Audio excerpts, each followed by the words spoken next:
And the world needs us to have Greenland, including Denmark. Denmark has to have us have Greenland. Obviously, we respect the sovereignty of Denmark, sovereignty of Greenland by extension. Why Greenland chose Canada over the U.S.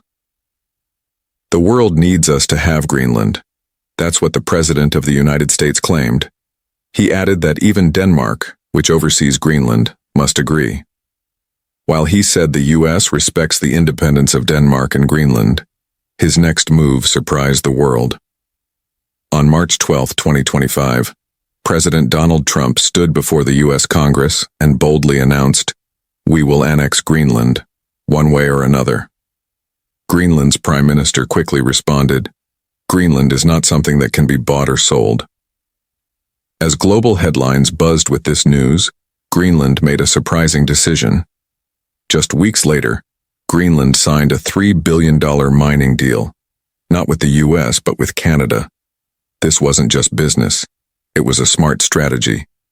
While the U.S. used pressure and threats, Canada stayed quiet, calm, and cooperative. As a result, Greenland chose the country that listened and respected their voice.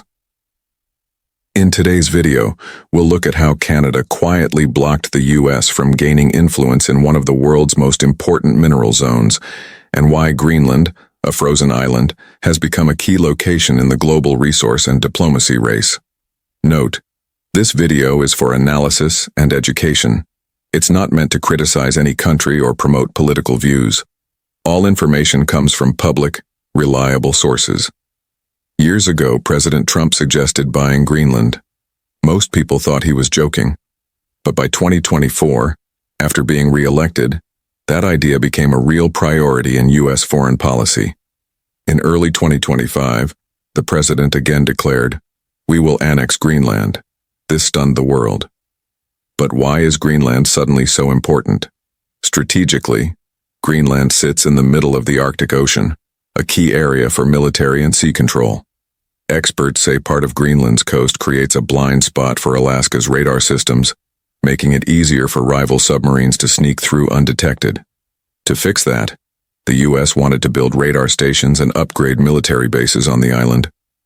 On top of that, Greenland has one of the world's largest supplies of rare minerals, including molybdenum, graphite, and rare earth elements, essential for clean energy, high-tech, and defense.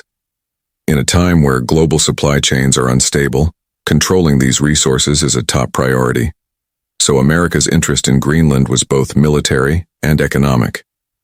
The U.S. took action, bringing up old Arctic documents, planning new radar systems, and improving the Thule Air Base.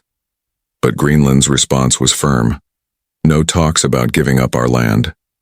With backing from Denmark and the EU, Greenland made it clear they wouldn't be bullied. And just like that, the U.S. push backfired. Instead of drawing closer to the U.S., Greenland turned to someone else, Canada. While the U.S. made loud statements, Canada quietly made moves. No pressure, no drama, just quiet diplomacy. Soon after becoming Prime Minister in late 2024, Canada's new leader visited Europe, not to give speeches, but to work. He signed agreements, built trust, and formed long-term ties with the EU. As a result, the EU renamed its major yearly conference the EU-Canada Summit, a clear sign of Canada's rising importance. Then came the breakthrough. In early 2025, Greenland gave a 30-year mining license to Toronto-based Greenland Resources to extract molybdenum, one of the most critical minerals in the world. The mine could meet almost all of Europe's needs for decades. Molybdenum is used in building super-strong steel, electric cars, bridges, pipelines, and renewable energy systems like wind and solar. Until now, China controlled 87% of the global molybdenum supply. The rest was mostly in the U.S. But this deal gave Canada a powerful seat at the table, helping Europe reduce its reliance on both China and the U.S. But that was only the beginning. Canada also signed deals to supply steelmakers in Germany, France, and Northern Europe. It joined Europe's $3 trillion defense investment plan as a supplier of key raw materials, and it became Greenland's official partner for sustainable development, meeting high environmental and social standards. Greenland trusted Canada because of how it treated them. Instead of pressuring, Canada respected Greenland's autonomy. New rules said 70% of workers must be local, and 10% of profits must go into a national fund for schools and hospitals. Canada agreed, without negotiation. This wasn't just good business, it was smart diplomacy. Canada supported the EU, helped build a long-term alliance, and quietly shut the US out of the Arctic's mineral game. While Canada gained billions in influence, American companies lost big. They didn't want to accept Greenland's conditions: local jobs, profit sharing, and strict environmental rules. That choice cost them. Major US industries, especially electric vehicles and defense, are now struggling.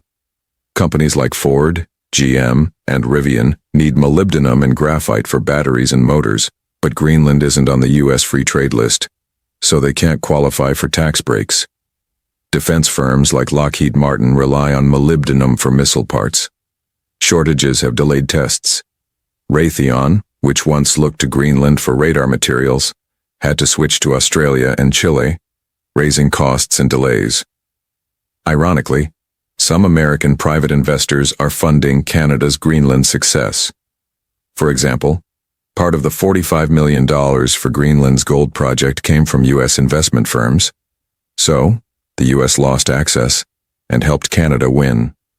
Meanwhile, Europe formed the $3.1 billion Arctic Green Transition Fund.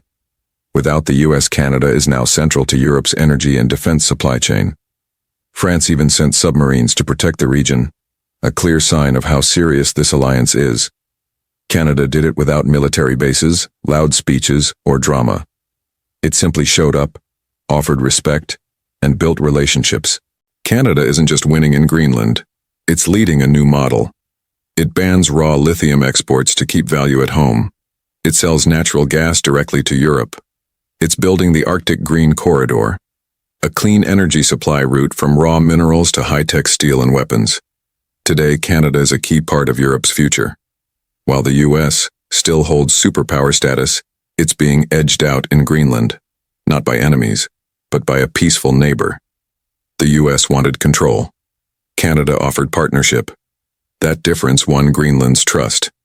Canada didn't demand ownership or send troops. It didn't ignore local rights. It listened, followed rules, and shared profits. Greenland saw other offers, from the US and China, offering more money. But it chose Canada because they weren't looking for a buyer. They were looking for a partner. Now, European industries rely on Canada for minerals, from German steel to French EV batteries to Norwegian radar. NATO is reshaping its Arctic strategy, no longer focused on the US. This isn't just about contracts, it's a shift in how global power works. Canada won without threats, speeches, or shows of force. It used patience, respect, and long-term thinking. Greenland has become the world's icy hotspot, and the race for influence here is not about war. It's about who understands cooperation best. While others shout, Canada offers a handshake and gets one in return. So now the question is this the future of diplomacy? Is soft power, trust, respect, cooperation more powerful than armies and dollars? What do you think? Did Greenland make the right choice choosing Canada? Would you choose strong-arm tactics or respectful partnership? Let us know in the comments. We read them all and feature the best ones in future videos. If you enjoyed this analysis, don't forget to like, subscribe, and turn on notifications. This video is based on public, neutral sources and aims to explore global issues from an educational perspective. Because in today's world, real strength isn't always loud. It's knowing when to listen and how to act.